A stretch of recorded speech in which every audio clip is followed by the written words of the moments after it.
अमरावती शहरात गुन्हे शाखेने अंमली पदार्थ तस्करी विरोधात मोठी कारवाई केली आहे। पाटीपुरा परिसरात एका स्विफ्ट कारमधून एमडी ड्रग्सची विक्री करण्यासाठी आलेल्या आरोपीला पोलिसांनी रंगेहात पकडले आहे।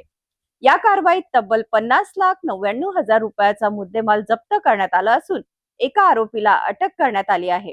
अमरावती शहरातील गुन्हे शाखा युनिट क्रमांक 1 ला मिळालेल्या गोपनीय माहितीनुसार पाटीपुरा परिसरात एक व्यक्ती एमडी ड्रग्ज विक्रीसाठी येणार असल्याची माहिती मिळाली होती। या माहितीच्या आधारे गुन्हे शाखेच्या पथकाने सापळा रचून कारवाई केली।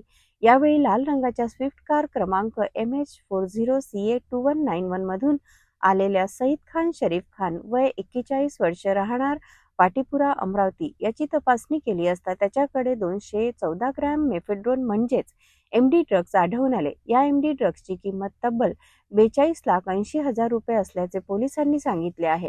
तसेच आरोपीकडून 8 लाख रुपये किमतीची स्विफ्ट कार, 15,000 रुपये किमतीचा विवो कंपनीचा मोबाईल आणि 2,000 रुपये किमतीचे 2 जिओ भारत मोबाईल असा एकूण 50,99,000 रुपयाचा मुद्देमाल जप्त करण्यात आला।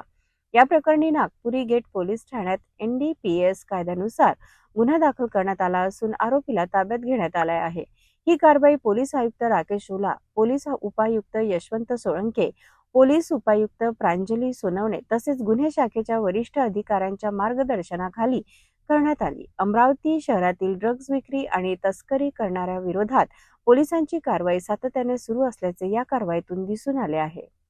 अमरावती शहरात वाढत्या अंमली पदार्थाच्या व्यवहारावर पोलिसांनी मोठा प्रहार केला आहे। 50 लाखाहून अधिक किमतीच्या एमडी ड्रग्जसह आरोपीला अटक करण्यात आली असून पुढील तपास नागपुरी गेट पोलीस करत आहेत।